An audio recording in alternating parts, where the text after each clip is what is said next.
something happening here, but what it is ain't exactly clear.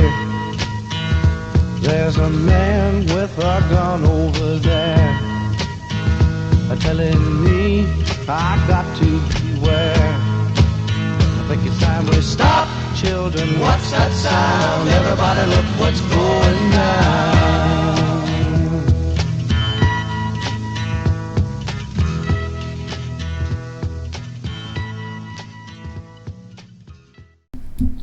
Welcome to WTF US, where we try to share a non-divisive look at our country in a grounded, balanced view on current events. Joining us today is our studio team. In the studio, we have John P. Stiles, who's a Marine Corps combat vet, lots of experience in construction management, and the founder of our wonderful station, WWDBTV, and Dirk Thomas, a 12 years USAF weapons controller and systems analyst, and a retired police officer. He's also incredibly well educated in political science and educational psychology, and he's really cool. He has lots of other skills as well. I can't even say them all. We have Tali, our wonderful correspondent in Colorado, who is a former Vegas party girl and former Republican and stay-at-home mom. Ariel beside me, a recovering physicist and Chinese medicine practitioner, as am I. I guess I'm not a recovering physicist, but I'm a Chinese medicine practitioner as well as a teacher and scholar of the Eastern arts. And Ariel's also happily drinking his tea, as he is a tea proprietor and runs the tea business, Cosmic Tortoise Tea, which is... What's your name? The tastiest tea ever. I'm Rachel, and Talia's always asking me to say my name. I'm Rachel, your semi-host, as we're all trying to be a team here and discuss awesome things that concern us all. And this week, maybe some not so awesome things. As there's been, last week we talked about a shooting, and then this week there's even a more horrific shooting. If you can even have comparable shootings, they're all horrific. So before we get into that, we're just gonna chat it up a little bit. I think John had something he wanted to share. Me? Yep. Yeah. So the gun violence thing has been going on. We got the mass shootings just almost every day. I mean, almost at least weekly. Some shit's going on and we're hearing all that. And for the last, I can't even count how many years, nothing's happening. It's still the same shit. And, well, we can't talk about it now. We'll talk about it later when everything's calmed down. And that's bullshit, and we never do anything. And I hope I'm right. I got just the tiniest bit of hope that maybe this is the one that'll help turn this around. And the reason I say that is that some of our politicians are starting to really step up and make an issue out of it. And I'm speaking, of course, about Beto O'Rourke here a couple days ago, who went to the press conference that the Governor Abbott of Texas was holding, and I got to give him credit that he waited till the end when they were doing their closing remarks, and he let them get through the whole thing, and then he basically stood up and said, look, this is on you guys. You're not doing anything, and this is going to continue, and it's about time. And they of course called him a sick son of a bitch because he brought it up. Which is exactly what they do. Well, you're making this political. Well, fucking A, Skippy, it's political, because our kids are dying. And that leads me to thoughts and prayers. And I had read something just recently, and it is, correct me if I'm wrong, but it is a Jewish faith, I don't know what you would call it, a law or regulation or whatever, that if you bless something, that you, for example, the example that they use is if you bless some bread, before dinner, you bless the bread or the meal or whatever, and then you don't eat it, there's no action following the blessing, then you have actually committed a sin. And that's what I thought, that's what we're doing with the thoughts and prayers. We're just putting them out there to placate a couple people and say, oh yeah, we feel really bad, but we ain't doing shit about it. And that's my story, and I'm sticking to it. Well, I'm more aware of that as like if you bless the bread, you can't talk until you eat the bread. You can't talk until you eat the I like bread? that's even better. Yeah. Right. You can't talk, you can't do anything else until you eat the bread that you just blessed. So I guess if you want to do thoughts and prayers or something, then you shouldn't do anything else until you actually do something about it. Or you've committed a sin, right? I don't know about committing a sin, but That was just what I read, so. You definitely fucked up. Yeah. That's my story, and I'm sticking to it. But I mean, if you start talking before you eat your bread, your mom's definitely going to yell at you. Oh yeah. Okay. That works. Well, hopefully we can do something about what's happening. And I think a lot of what we can talk about today is like, what can we do? What would actually be effective?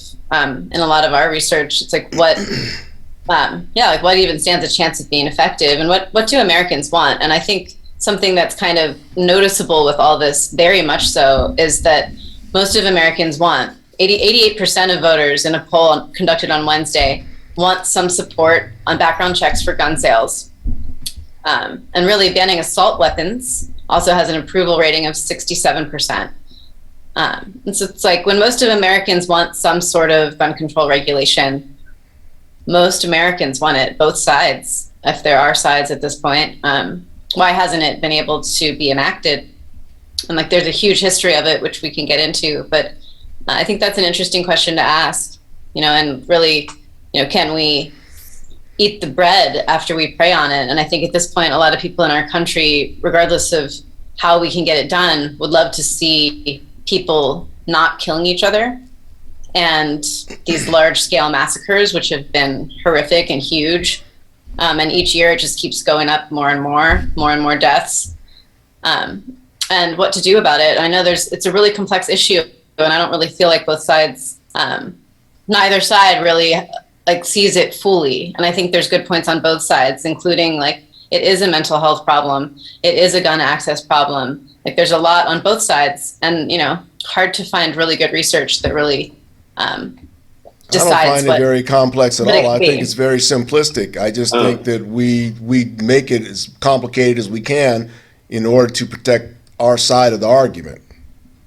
So any politician who says thoughts and prayers or whatever isn't allowed to eat until they do something about it? Ooh, I kind of like that. Or maybe they're not allowed to say anything else until they do something about it. Yeah, no, you have to keep your mouth shut until you do something about it. You cannot continue in office or vote on any issues until you've done something about that. There you go. Yeah, like that's going to happen. So maybe not allowed to accept any more campaign contributions. Ooh, that's it. Not in our Christian nation. Until you've done something about it. Yep. So, Okay. Anyway. Well, I think we're going to try a little bit of a new format this week, where we zoom in on our people. Ariel has a comment. Were we going to do a little wrap up of the week, or are we just jumping right into our main topic? I think we're jumping in, unless there's something you really want to share right now. Well, I was, there was, and it kind of ties in a tangential way. I was looking at, as I often do, China news this week. Biden accidentally said that he would back up Taiwan militarily if needed, and then immediately rolled that back, saying that he supports the one China policy, but that basically we have the policy that will give Taiwan the arms that it needs in order to prevent a status change by force.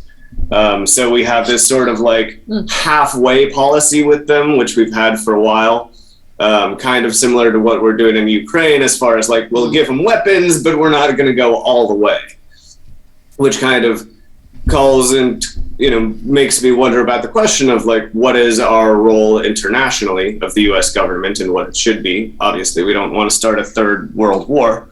And then as far as, looking at what is the role of our government domestically, there's another just parallel out of China that came up this week of people in Suzhou having their apartments forced sterilized, like people busting into their apartments, spraying everything down with chemicals, throwing away the food in their fridge and freezer, which I think most people here would agree is a government overreach. But throughout the whole pandemic, we've had various people sort of shifting their opinion on where that appropriate line is between freedom and government restriction. You know, a lot of people said that mask mandates were, you know, government tyranny. You know, everyone sort of has their different lines. So yeah, what do you think is the role of government? I'm curious, both internationally and here, where should the line be between personal freedom and personal freedom or the freedom of another country, and at what point should the government step in? And That's a real good question. Wait. The only comment I have is, what does that have to do with the topic that we're discussing today, which is gun violence? Or was that It does have to do with individual, That has to do individual freedom. with Okay. what the government's role is in regulating guns, and where the Exactly. line between personal liberty, having whatever weapons you want, and having the government restrict that is. But Government, like, and if there We are are fundamental the principles by which we're basing these decisions, or if we're just taking it on a case-by-case basis as far as what feels right. Like, are we trying to go based on the actual law as it was originally intended? Are we trying to fill in the gaps between those laws with more laws? Are we trying to interpret the gray area with whatever between the laws with whatever we think it should be? Are we trying to change the law whenever we see fit, or are we just saying fuck the law? I mean, how original are we trying to get, and how important is it to stick to those original principles and, you know, say the Bill of Rights, which we already curtail in lots of little ways? okay. Yeah. That makes sense. Yeah, how are we going to do how are we going to protect people? And does that even have to do with the Second Amendment? I think, can it have to do with it? Yes. I think I'm going to ask John to share first his thoughts on gun control and the Second Amendment and what is going on. Okay, so I don't think that most people know what the Second Amendment really means. And Dirk and I were just discussing this before the show, that the whole point of the Second Amendment was, at that time in our country, there was no standing army. And so that was one issue. The other issue was, this was a way to allow the private citizens to track down and basically curtail slaves running away. So it started out as one thing, ideally, that actually was a hidden agenda. Okay, that had the hidden agenda of, well, this is how we get this done. This is how we have this is how we can get back our slaves. I mean, this is an area that you're familiar with as well. Am I stating that correctly? You're stating it correctly. Yeah, and so, well, also, it doesn't it mean wasn't that, just to track down the slaves. It was also to make sure that the other states that were against slavery couldn't Right. stop them from doing Right, it, because right. they'd have a militia to protect them to go out and do that. right, the state militias, Right. right. So anyway, but that's basically all I've got about that. And we use it. We use parts of it for our own benefits, just like everyone does with. We pick and choose partial phrases out of the Constitution or the Bible to justify whatever it is that we're doing, and that's how we got the Republican Jesus. That's all. That's all I have. Is that what we should be doing? I didn't say that. I said that's what we are doing. So what should we be doing? You don't want to hear that from me, because it's our whole idea of democracy is basically on the precipice of, we're probably going to lose it if we're not careful, because we do not have enough people engaged in elections or whatever. If you have the statistics that you quoted at the beginning of the show, that 80% of Americans are in favor of gun control, or background checks and getting rid of assault weapons and all of that stuff.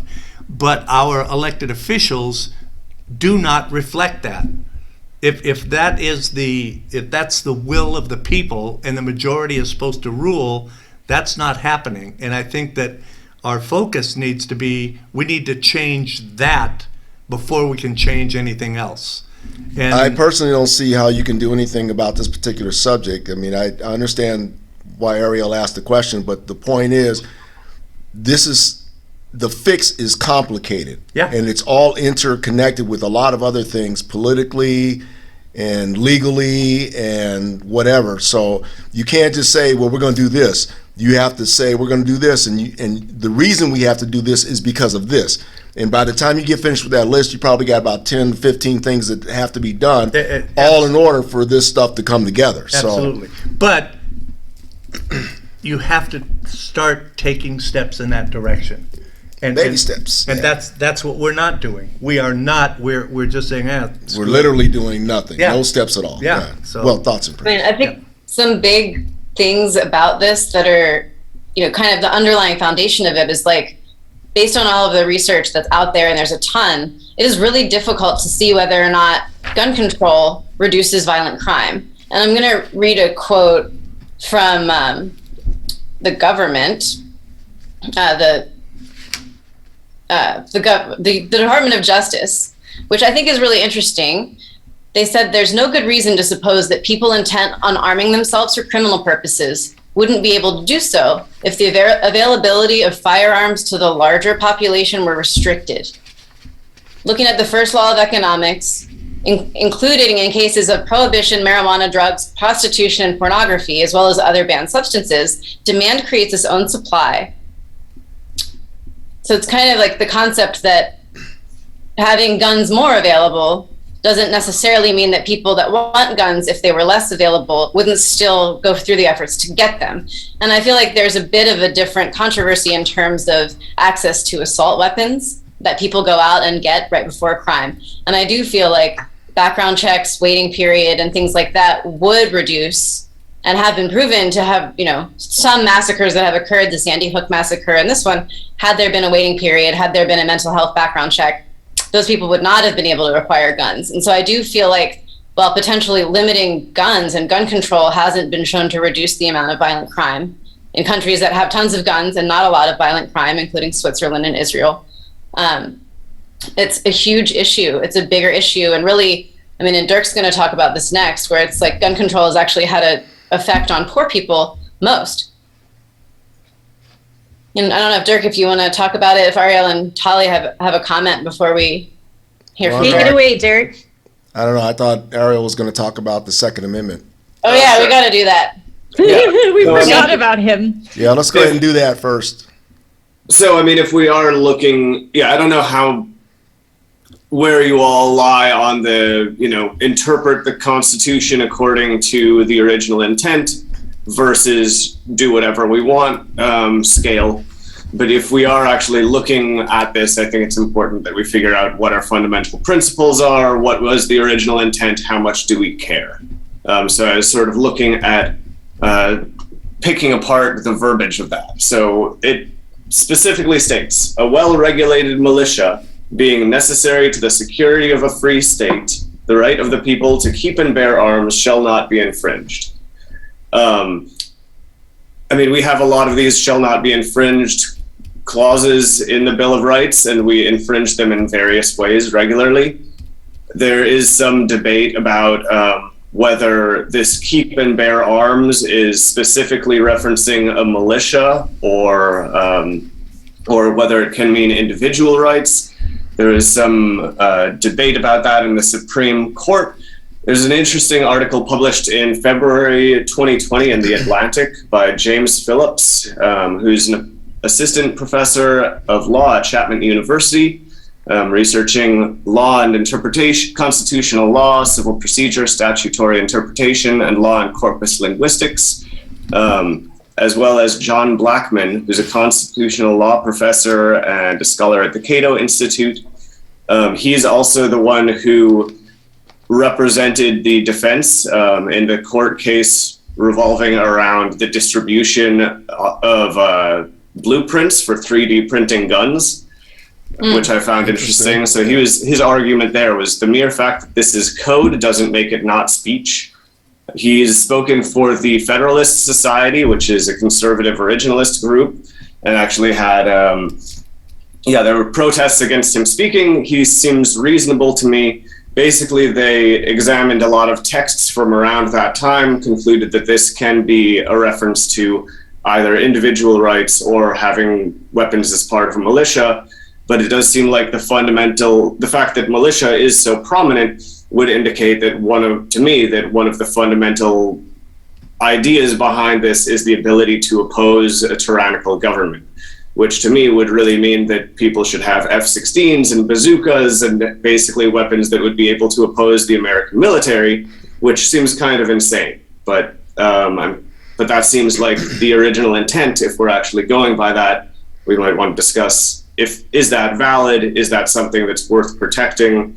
Is that still important to us, or should we take a look at the fundamentals of the Second Amendment? I mean, and I think like when you looked at it, according to this studying the language as it was used in that time period, that they really did look, and they said, well, at that time, like bearing arms and keeping arms both referred to having arms as in part of a militia, as well as keeping arms, having them for personal use. Yes, and that was really both were, when studying the language, both were found to be the meaning. And so it's like, if the original meaning of the Constitution was to allow people to have guns, then how can we have guns in a way that people don't end up getting massacred?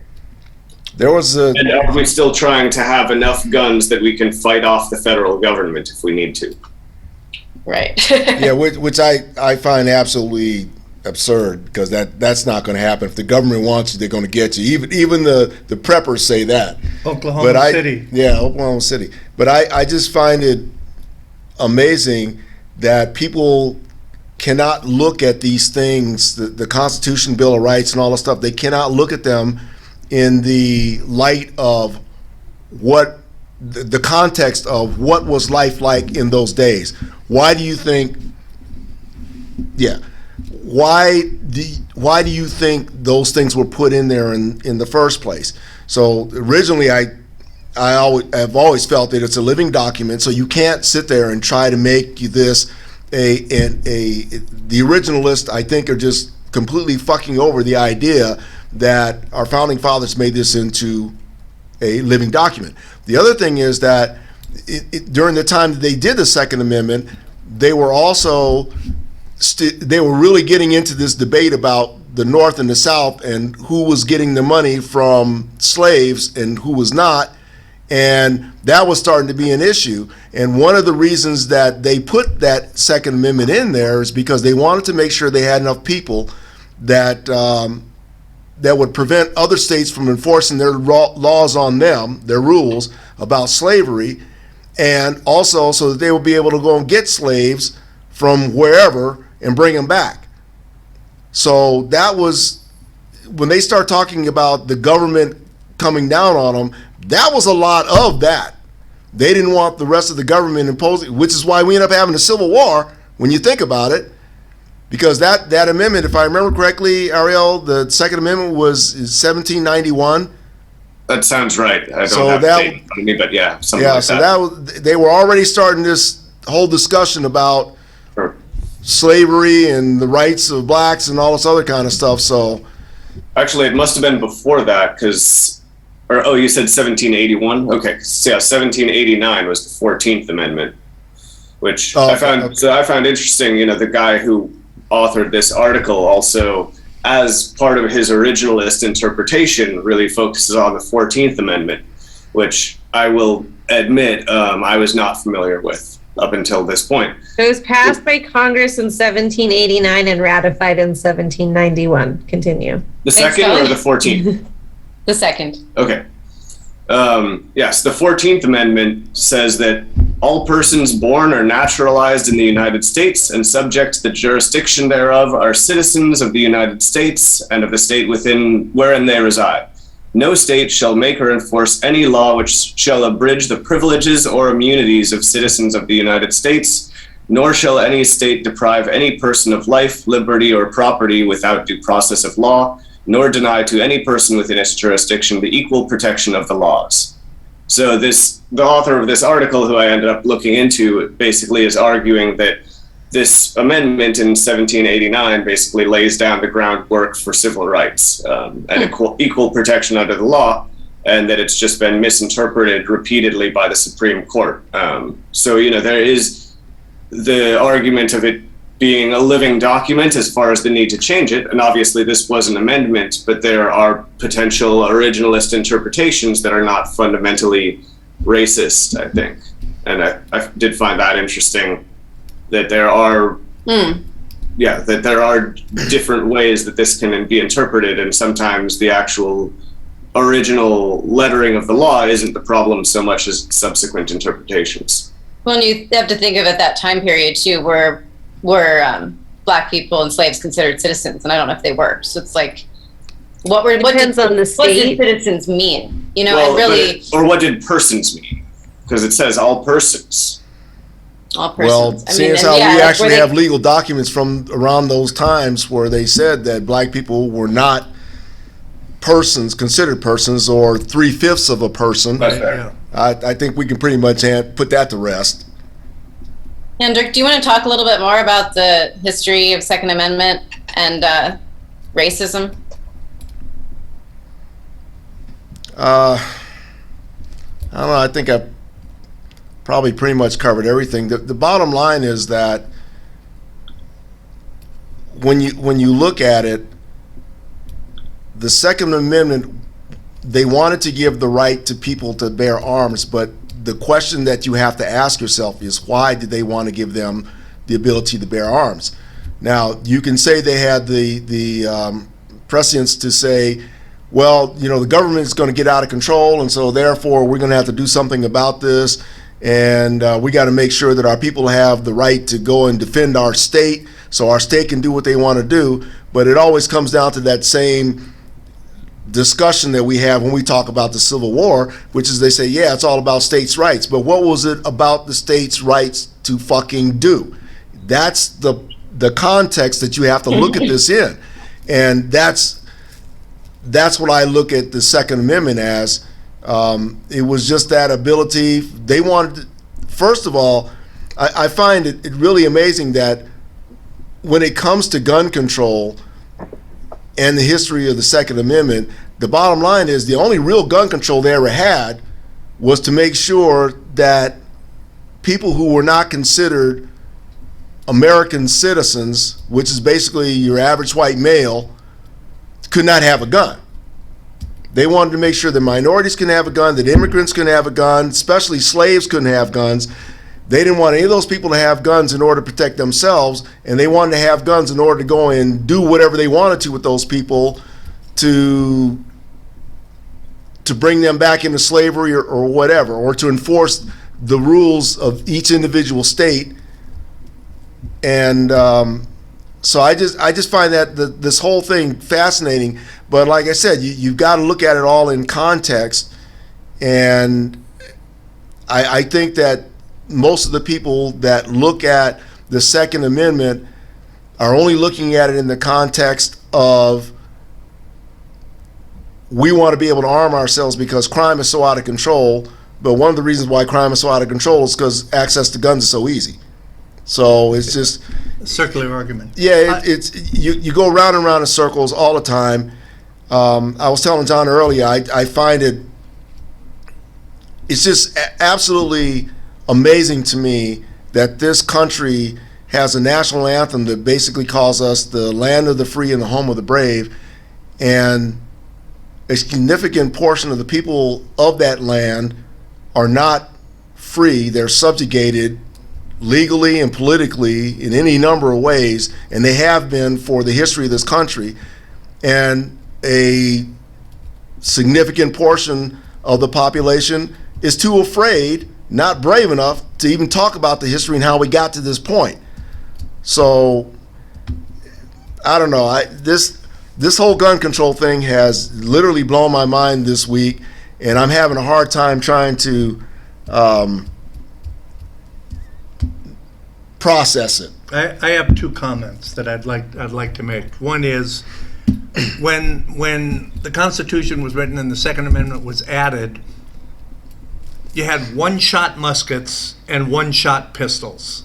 So it's if you want to stick with the originalists, then okay, we should all have the right to bear one-shot muskets and one-shot pistols. Well, And that's why this was created as a living document. So as things changed, we could make changes to it that reflected what was happening in the society. And we have made changes. Like, Yeah. looking at the history of the NRA, it's like in the beginning of their inception, they very much worked hard to keep rifles and handguns out of the possession of criminals and mentally ill people. They instituted laws. In 1934, the National Firearms Act, as well as in 1968, when poor people and black people started flexing and having guns and showing guns, and the Black Panthers showed up on the scene with guns, they handed down heavy gun control legislation. And the NRA has been focused on gun control up until the modern time. And I feel like the shift in that policy is a really interesting component of this whole story. Because I feel like, when did the NRA stop being about gun safety? Because they were about gun safety, gun control. I just read that this morning. I read that this morning. The NRA was all about gun control because most people were only going out and doing hunting and stuff like that, and they wanted to make sure that everyone knew how to use the firearm properly, and they and knew the safety aspects of it for them. It wasn't until just before Ronald Reagan got elected when people started bringing up gun control more in terms of, we just can't let everybody have guns. And people got really up in arms about it. And so Ronald Reagan, if I remember correctly, was the very first person that the very first political person that the NRA supported. And this was in 1968, I think it was somewhere around that time. It was like 70, in 1980 when they endorsed him. 1975 when Ronald Reagan came out publicly and took a stand against gun control. Right. Okay.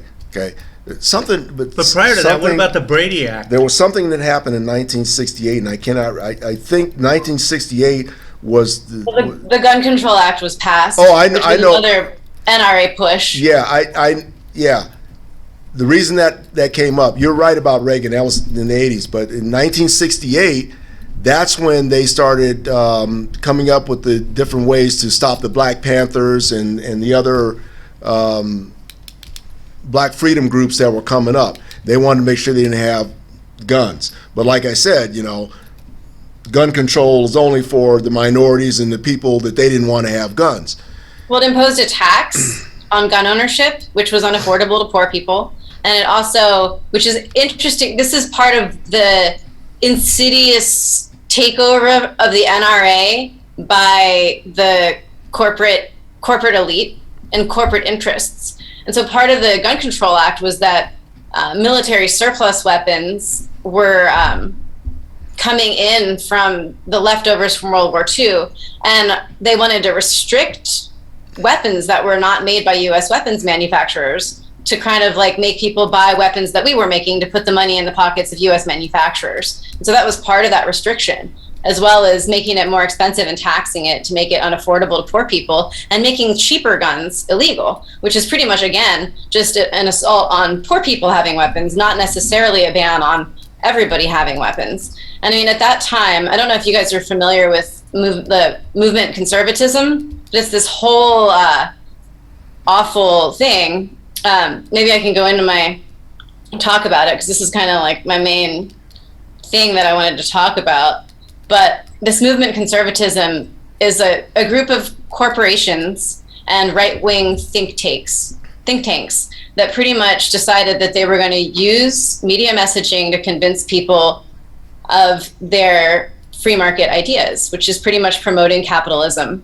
And at this time period, right around the end of the Cold War, And when Reagan became president, this all kind of snowballed into this free market ideology and capitalism and corporations taking over the Republican Party, and at the same time continued forcing the idealism onto Republican voters to keep them voting for people that no longer represented their interests. And my thought on it very much is, at that time, the GOP really stood for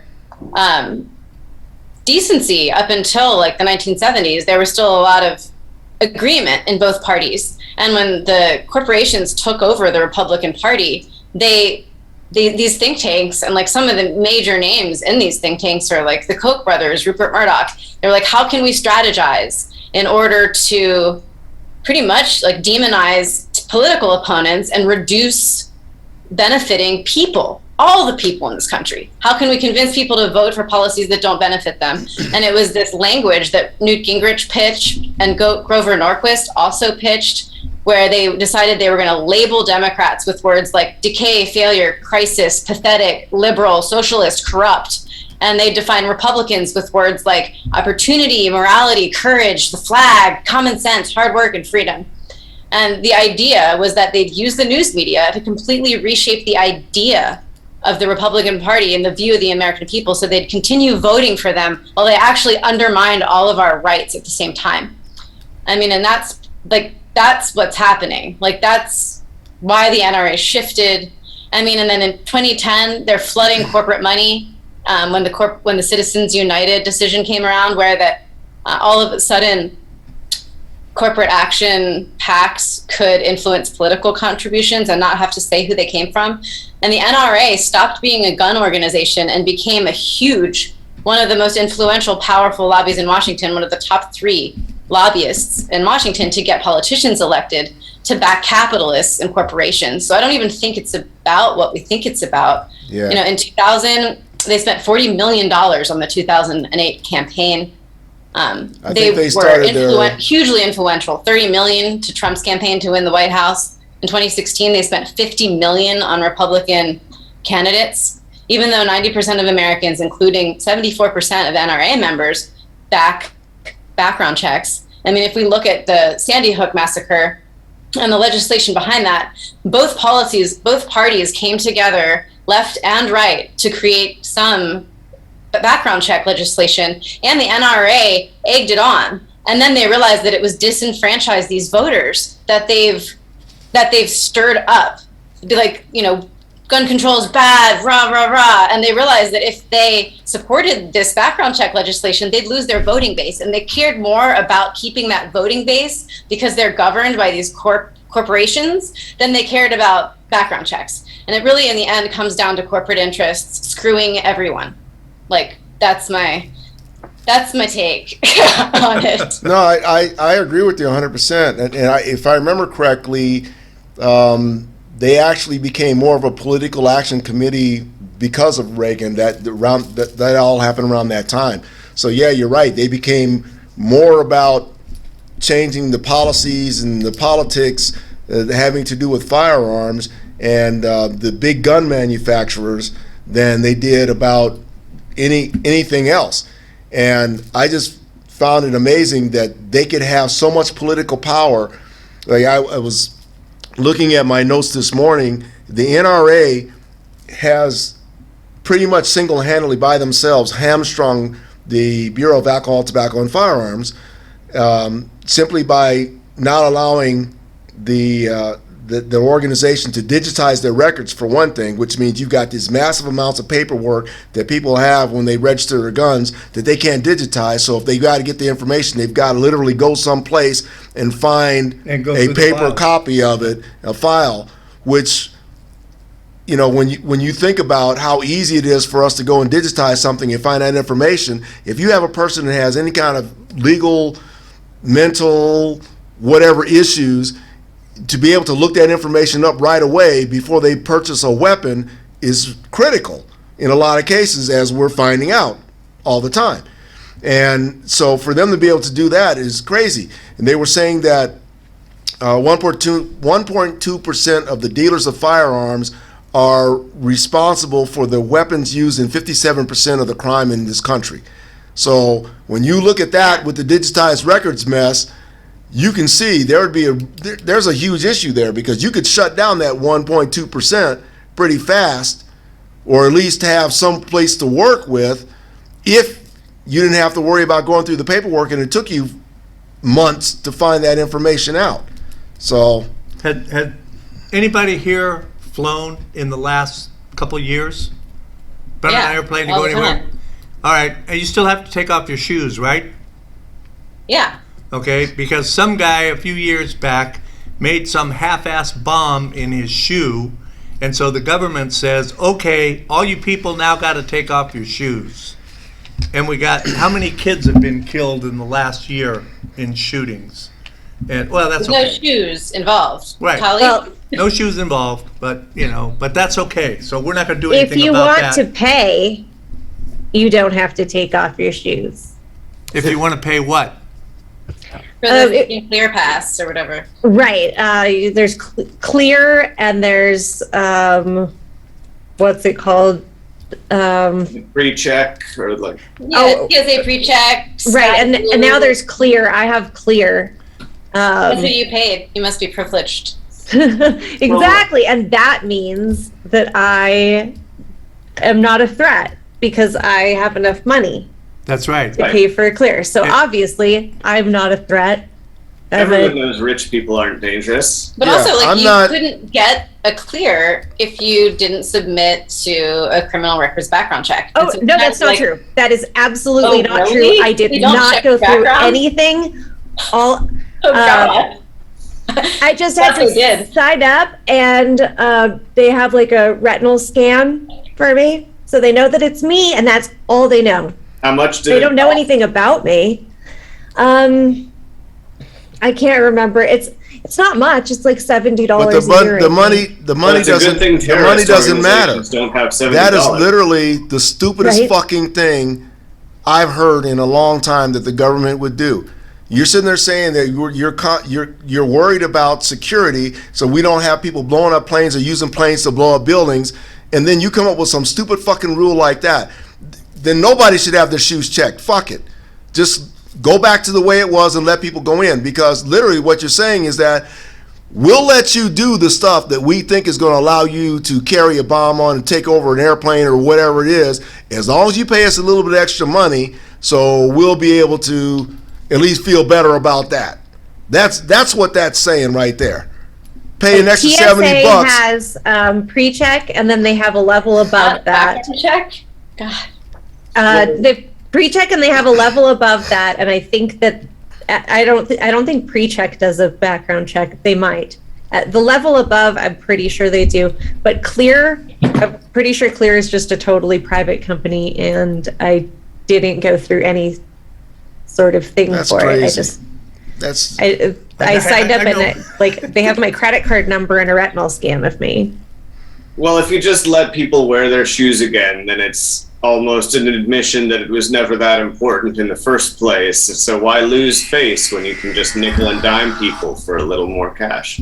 It's really hard to make a bomb That's out of a that's shoe. weird. I mean, sorry, I'm just looking it up, but it just says Clear just lets you enter the queue faster and get in without an ID, but that it's not a different letting you- line. It's a Yeah, it's not completely a- separate line. Okay. You don't need an ID, and depending on the airport, you don't have to take your shoes off.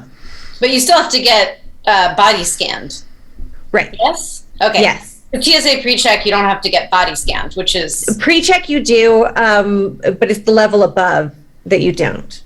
yeah. Well, Or if you're an old person or injured, you don't have to get body scan. We You can gotta- go. Sure, right. Like I don't have to get a body scan because I have it's like a pacemaker. I have a nerve stimulator. Oh, see, gotta- I just we opt gotta in get for back the free to- massage every time. We got to get back to the gun AKA control. the pat down, because I mean, when do you get someone to touch you for like 5 minutes? It's really nice. I just think that they need to give some basic medical training so they can roll in a prostate exam while they're doing it. But Might as well. that just shows how complicated this issue is, because look at all of the offshoots from what we're talking about and why we've got what we've got. And shut up. and and why. I mean, it's just that's how convoluted the issue is. Well, it's not. When you think about it, it's really not convoluted. What you have is you have certain subjects that politicians think are important and worthy, and so gun control they obviously do not think is important and worthy. They will do everything they can, fight tooth and nail, not to have it. As far as terrorism is concerned, the threat of a terrorist flying an airplane and doing exactly the same thing they did for 9/11, which is probably not the way it's going to be because they always evolve, right? Just like we evolve. Sure. They think that's important, and also because it's not controversial either. But also they think it's important because the airlines are going to lose money, right? That too. So and right. That's what it all comes down to. It's like you take a look at the NRA. Where does their money come from? Gun control makes me want to cry. I'm telling you because. Okay, so that's something I know. Yeah. So this is something that's so crazy. So like when the NRA became the puppet pretty much of the corporations and foreign powers, dark money that would try to influence our election, they became a funnel for Russian oligarchs, other outside American interests to donate money to the NRA that the NRA could then use to influence our political system. So like that's what's happening through the NRA. The NRA wasn't the largest contribution to Trump's campaign for no reason. They were backed by dark money donations and contributions from Putin. And the FBI investigated that thoroughly. And so it's like, what are they really? The NRA are a front for the corporate elite oligarchs, like countries like Viktor Orban and Hungary, and people where they held their seat, where the conservative people like held their party this year in Hungary, like to pretty much like saying they want to overthrow democracy in our country. And these are the people contributing money to the NRA, as well as normal Americans are contributing $500 here, $2,000 there, thinking that the NRA is about keeping their Second Amendment rights, which it no longer is. It's about pushing corporate policy, and it's not about protecting people from gun violence. And so people need to untie their association. And we talked about this also, but I feel like, you know, like often on this show, we kind of talk bad about Republicans, but when you really look at it, it's like Democrats and Republicans and citizens of this country that are like normal, decent, good people often agree on the same thing. And yet we're manipulated by these weird ideologies that have been forced down our throats in order specifically to manipulate us to vote for things that don't matter to us at all. And we need to like really stop falling for it. No, like we need to stop being puppeted as well. Like the Warriors coach said, basically, like we're all going to talk about this today. And tomorrow we're going to go play basketball. Exactly. Like because all of the people agree on this or on certain aspects of this, and just in general that something needs to be done. But we're going to keep voting for the same people who are not going to do anything about it. And when we do vote for somebody else, they're going to get wrapped up in it too, and they're not going to do anything about it either. It's interesting because like I don't really have a lot to say because there's not really anything to say that hasn't already been said. Nothing's going to get done about this. But we got to keep saying it. That's the point. We have to keep saying it. We can't The thing about this particular situation that was different, like for me, I guess, is that it reinforced the idea that like the police are not going to do anything for me. It's pretty unlikely. They're not going to take care of me. They haven't in the past. And that like was just demonstrated for all of those children. And so, I mean, it just makes it even more complicated, the idea of whether or not you can have a gun or whether or not you should have a gun. And well, that's actually a really, really, really good point. And it reminds me of, I read an article at least the first part of an article this morning, and the premise was to go to what you were saying in that context. He said that it's going to be a lot harder to change gun culture in this country than it is to change gun laws. And he's absolutely right, because we have been put in that position where a lot of the narrative is, well, I don't know if the cops are going to show up in time for me to protect my family, so therefore I must have something that will help me protect my family. Right. They're probably not going to. Like, odds are they're not going to show up in time. And if they do, like, now we've had a big public demonstration they also might not do anything. That was scary. That circles back to my question of do you think that there's valid basis to the Second Amendment? I mean, I gave my take that it's largely for fighting off a tyrannical government. Dirk gave his very informative take on its roots in white supremacy and trying to basically enforce slavery. Is there legitimate basis to the Second Amendment that is still relevant today? No, not at all. So what is that? Or should we just throw out the Second Amendment? It's got to just toss it, write something else. Because I don't think it's crap. I don't know. It's crap, and it has nothing to do with us now. I mean, we can't toss the Constitution. We can't just rip out things, because other people could rip out things too that we like. And so, like prohibition.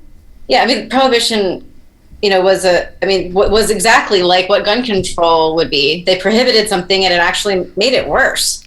And it made more criminals. And it's like countries that banned guns. I think London banned guns for a period of time, Washington, D.C. banned guns for a period of time, and it actually increased the amount of violent crime and criminals seeking out guns to buy on the black market. Because banning guns doesn't mean that there won't be more demand for guns on the black market and put more money into the hands of people in the black market. And so, I think people have guns. You can't take the guns that people have away. And I think that as long as the language is centered around taking people's guns away, people that are against that won't really...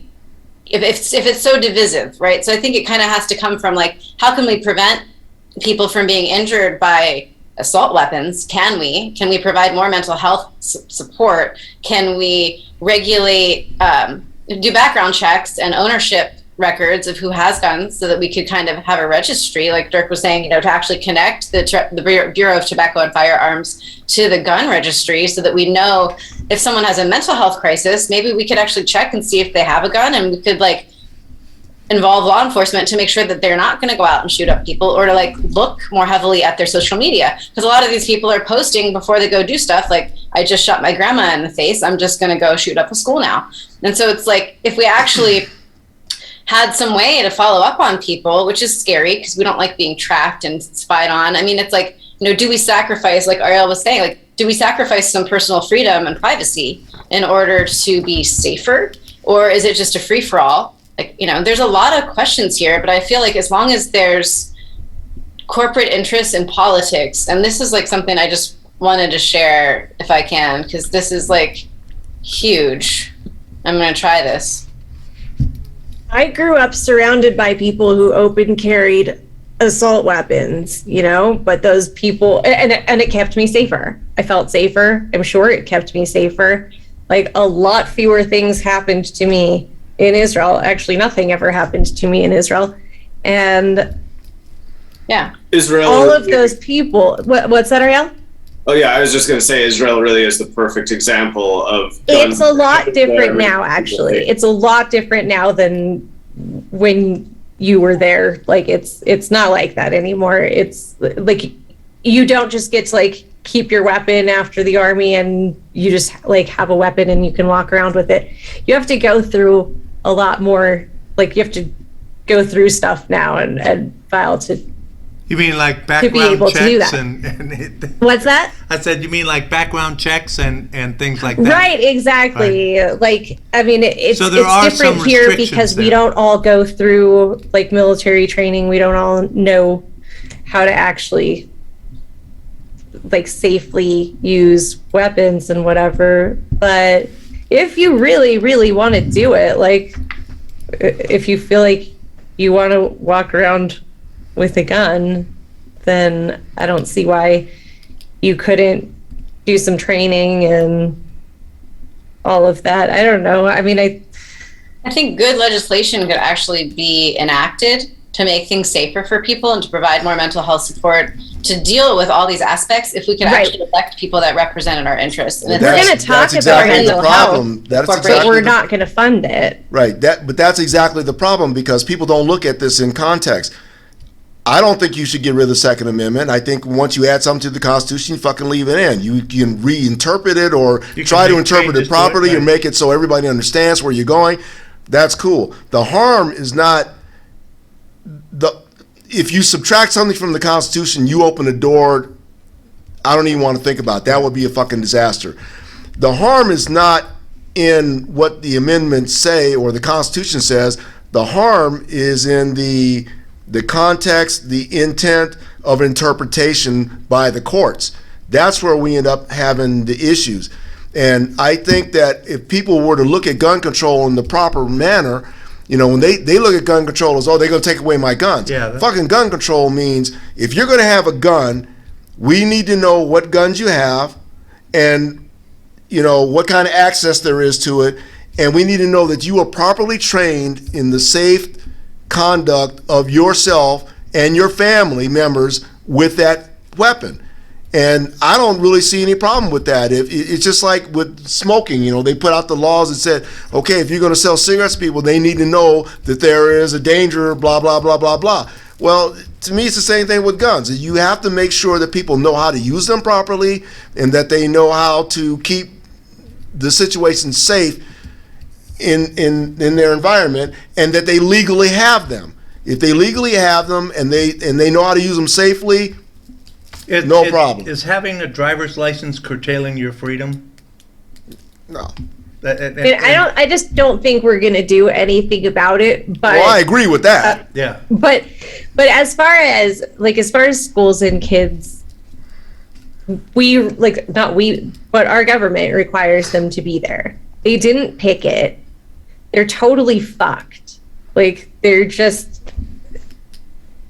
there. They didn't choose to be there. They have to be there, and then people come in and shoot them. Yeah. And if the government is going to require them to be there, the government could be required to protect them. And I feed went them. to school. And feed them. Yeah.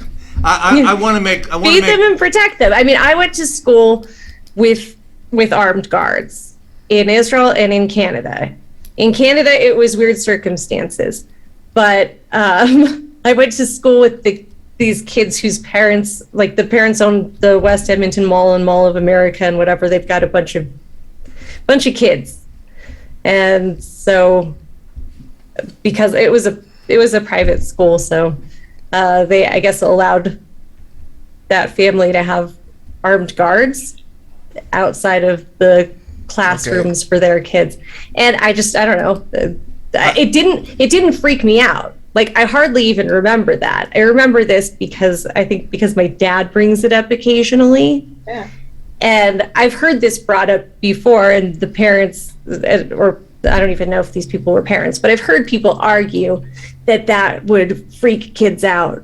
No, it'd scar them or something. Most schools have school police officers anyway. In these drills where they're it literally it didn't even occur to me. I hardly have a memory of that being a fact. Well, what is worse, having your kids do drills to constantly get under a desk if there's a fucking gunman on the property, or having a guy with a gun walk around making sure you're safe? I mean, really? And that school in Texas actually had a school resource officer who was there. He drove by the gunman. He thought that was a teacher, and he confronted another teacher who he thought was the gunman. So it's if you're going to have people there doing that job, that should be their fucking primary job, and they should be really good at it. And trained. I want to make one last comment about the Second Amendment and oh yeah, last comments. Because we're running out of time. If you support the Second Amendment because you think it's going to help you prevent our government from coming in and kicking your ass, you need to look again, because I don't care how many weapons you have or what kind of weapons you have. If they want your ass, they're going to get your ass. Drones. So should we all be able to have drones with munitions on them? It's just I don't see in this day and age that we've got a snowball's chance in hell. If the government says, hey, we're coming into your town, we're taking it over, you're fucked. There's nothing that But we the only have people that really that. believe that kind of bullshit are people that live in rural communities where they have a smaller police presence. Because if you live in a major city, you already know the police department, the SWAT team, whoever, they could kick your fucking door down at any Right. time and Yeah. come in and shoot up the whole house or take everything you've got, and there ain't a fucking thing you can do about it. They can stop you in your car, and if you have money in your car and they decide, oh, he might be a drug dealer, they can seize your money and keep it, and even if they prove that you're not a drug dealer, they can keep your fucking money. Yep. So the government does that all the time. So- The only people that think that are those crazy ass people that live out in the rural communities And where their parents are related. they all have guns and they all stick together and they think the government is trying to enforce their laws on them. That's a whole different story. I mean, if the rural people have stood up against the government with guns, those ranchers out in the that was in the Waco, West, Ruby and Ridge. they had a Ruby Ridge. standoff, and they didn't win, I don't think, but they didn't lose either. And so, in that case, that was I don't kind of know. interesting. Waco A bunch of white kinda people with lost. guns held off federal authorities. No, they didn't. When you look at Waco, the guys at Waco actually won. They might have killed a whole lot of people and they created a fucking disaster. But the bottom line is, there's a whole lot of people that looked at that. It's the same as the situation in Philadelphia when when the movement, Right. and the police ended up firebombed the building and killed all those people. And when the people that look at that are affected by it, and they look at, they go, oh shit, this is one of the reasons why the Second Amendment is so important to people like them, because they say, I got to protect myself because the government actually can do this stuff. And so that's why I say you have to look at all these things in context. You can't just say, "Oh, I don't like the Second Amendment and we got to do gun control and shit like that," because there are people in this country that actually need. Yeah, no. I don't. Yeah. I don't So argue with that. it's So really anyway, it's simple, but yeah, we add more complications to it all the time. It is what it is. Makes It me is want to what cry. it is. Honestly, I'm telling you, it makes me want to cry when I look at this stuff. does. Yeah. That somebody can actually. When you look at it in the context too, the thing is, just look at this one particular case. This guy said on social media what he was going to do. Then he went and did it. He took so long to do it. The police actually showed up. The police were there before he actually went into school. All this stuff, and it still added up to we were still fucking helpless to stop it. And that's why I say the context becomes so important. It's Yeah. like, you can't just sit out there and throw out, we're going to do this, unless you look at everything. If there's a crazy person that wants to get access to a gun, we got to figure out how to stop that. We've got to figure out how to keep our records properly maintained so we can know who wants to get a gun and why they shouldn't actually have a gun. We should know about domestic violence policies and who's been affected by them. We should know all these things because that is going to affect who should have a gun and who should not have a gun. follow the Yeah, money. in order to implement those changes, we really have to get corporate-backed interests out of our political system, and we need to help people wake up and realize what's happening so they can vote for people who actually represent their interests. Take money out of politics. That's my final word. That's where my thoughts and prayers go to. Yeah. Taking money out of politics. Yep. Tali, Ariel, final words? I think that's a good place to wrap it up. For Although real. I would just say, as we're having this debate, getting clear on should people have the right to guns and why is important. Why, Yeah, I think we think they in should. figuring out the details, like what's our fundamental principle, if not fighting off the federal government and if not keeping people enslaved. Why do we need guns? No, I agree with you 100%, Ariel. The problem is, though, We have 'em. that when you look at certain subjects, if they've been in the American consciousness for so long, you're literally talking about trying to stop a moving train. Mm-hmm. How do you do that? Because when you look at it, if we have police officers and we have an army and the militia, all that other shit, the National Guard, the average citizen shouldn't have to have a fucking gun. We should have gun laws just like they have in England and Japan, everywhere. You shouldn't be allowed to have a gun. It's pretty much that simple. You can own a gun, but there are restrictions. Right. But You they're paperwork. really difficult. Right. The point I'm trying to make is, though, once you get to a certain point, how do you stop that train? I mean, I agree with you 100%, but I don't see how you're ever going to change gun culture in this country. I just don't see it. I don't give a fuck how many kids get killed.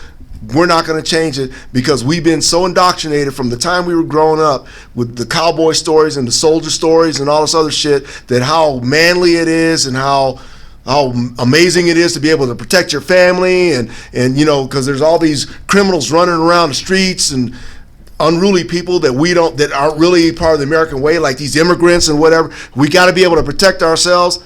You're never going to get rid of that. It's not going to happen. All right, 40% of cops are domestic abusers. Yeah, I know. Yeah. So yeah, we should all have guns, and we should regulate them and be able to make some safety rules around them. Well-regulated militia. All right, that was my last word. Show. Good job, guys.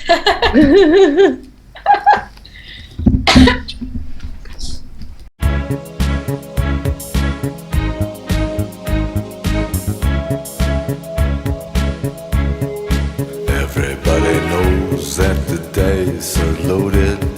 Everybody rolls with their fingers crossed. Everybody knows the war is over. Everybody knows the good guys lost.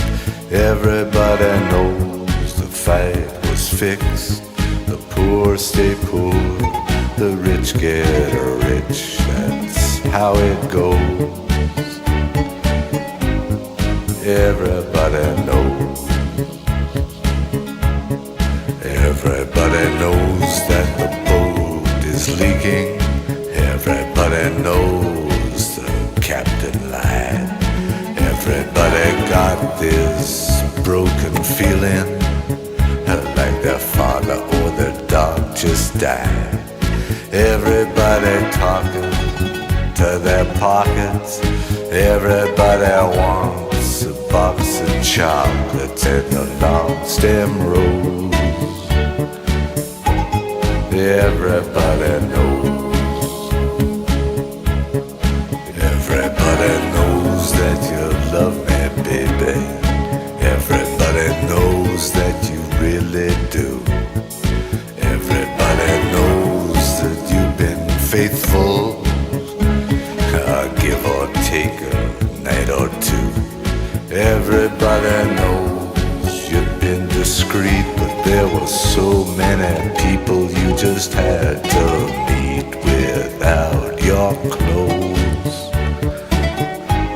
And everybody knows.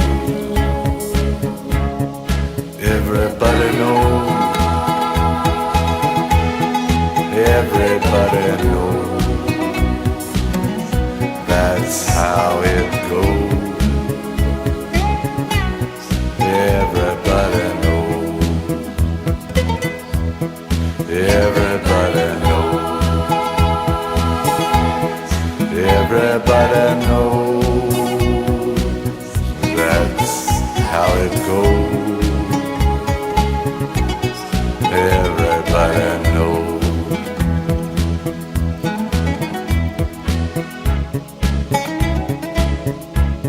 And everybody knows that it's now or never. Everybody knows that it's me or you. And everybody knows that you live forever. Or when you're done a line or two. Everybody knows the deal is rotten. Old Black Joe still picking cotton for your ribbons and bows. And everybody knows. And everybody knows that the plague is coming. Everybody knows that it's moving fast. Everybody knows that the naked man and woman are just a shining artifact to the past. Everybody knows the scene is dead, but there's gonna be a meter on your bed that will disclose what everybody knows. And everybody knows that you're in trouble. Everybody knows what you've been through. From the bloody cross on top of Calvary to the beach in Malibu. Everybody knows it's coming apart. Take one last look at this sacred heart before it blows. And everybody knows. Everybody knows. Everybody knows. That's how it goes. Everybody knows. Everybody knows. Everybody knows. That's how it goes.